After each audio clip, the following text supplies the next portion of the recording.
Hai semuanya, hari ini aku ingin membahas tentang neurodivergent dan neurotypical. Sebenarnya aku tuh nggak mau pakai istilah ini karena setiap kali kita membicarakan tentang neurodivergent itu pasti diasosiasikan dengan disorder eh, atau apa intelektual yang rendah dan lain sebagainya. Padahal enggak gitu. Neurodivergent itu belum tentu intelektualnya rendah, justru bisa jadi normal ataupun justru bisa jadi lebih tinggi gitu. Jadi nggak ada hubungannya dengan intelektual ataupun disorder gitu. Menurut aku neurodivergent itu bukan disorder, tapi memang tipe cara berpikir yang berbeda aja gitu. Intinya adalah menurut aku neurodivergent dan neurotypical itu harus ada di dunia ini gitu. Jadi neurodivergent itu bukan disorder menurut aku. Justru di dunia ini itu harus ada neurodivergent. Jadi neurodivergent dan neurotypical itu ada di dunia ini untuk saling berkolaborasi satu sama lain. Aku percayanya kayak gitu ya. Sebenarnya aku nggak mau menggunakan istilah neurodivergent dan neurotypical. Makanya aku sering menggunakan istilah multi-thinker dan linear thinker.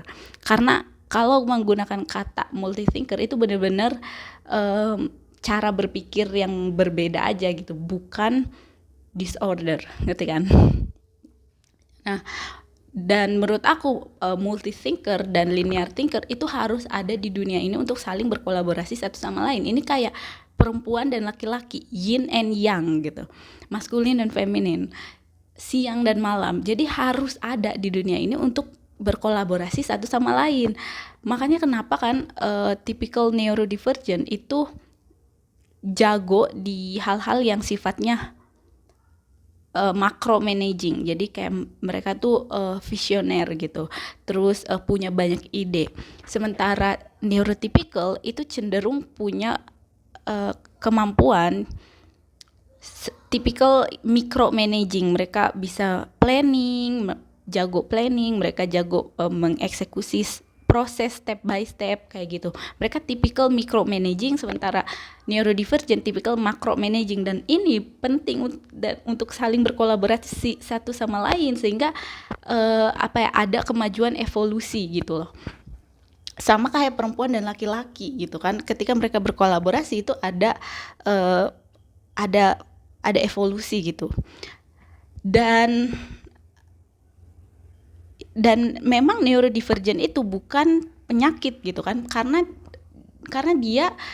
dia datangnya dari lahir, jadi itu nggak bisa disembuhkan, nggak bisa berubah gitu, dan memang itu udah genetik gitu. Jadi kamu tuh terlahir seperti itu, dan menurut aku itu adalah tanda kalau ya memang itu ada untuk saling berkolaborasi gitu antara neurodivergent dan neurotypical, kayak yin and yang.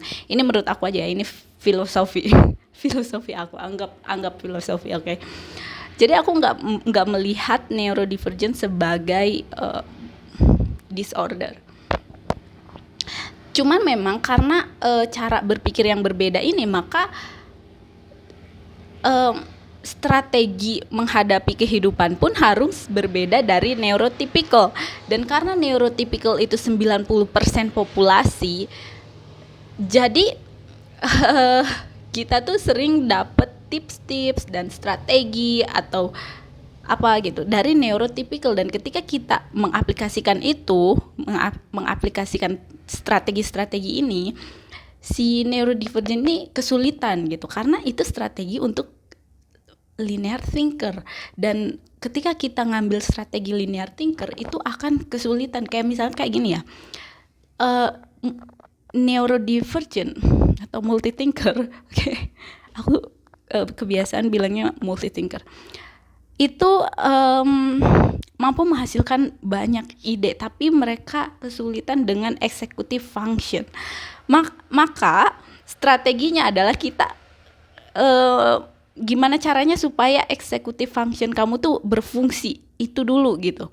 Nah, sementara si linear thinker atau neurotypical itu mereka nggak ada masalah dengan executive function, mereka bisa mengeksekusi ide mereka dengan mudah, tapi mereka cenderung tidak bisa melihat ide tersebut dari berbagai perspektif. Makanya mereka membuat planning, membuat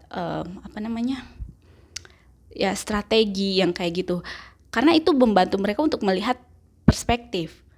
Nah, makanya mereka pertama kali ketika mereka punya ide, mereka merencanakan terlebih dahulu. Karena mereka nggak akan kesulitan dengan executive function. Sementara kalian itu kesulitan dengan neurodivergent atau multithinker itu kesulitan dengan executive function. Tapi kalian tuh nggak perlu planning segimana itu gitu, maksudnya nggak perlu planning yang berlebihan. Kalian udah bisa melihat patternnya gitu. Kalian bisa melihat ide kalian itu dari berbagai perspektif. Nah, ketika kalian justru planning berlebihan, kalian tuh jadi kayak gini. Ketika si neurotypical atau linear thinker planning itu mereka ya udah gitu dapat input yang mereka butuhkan. Sementara kalau multithinker planning itu mereka dapat dapat 1000 input.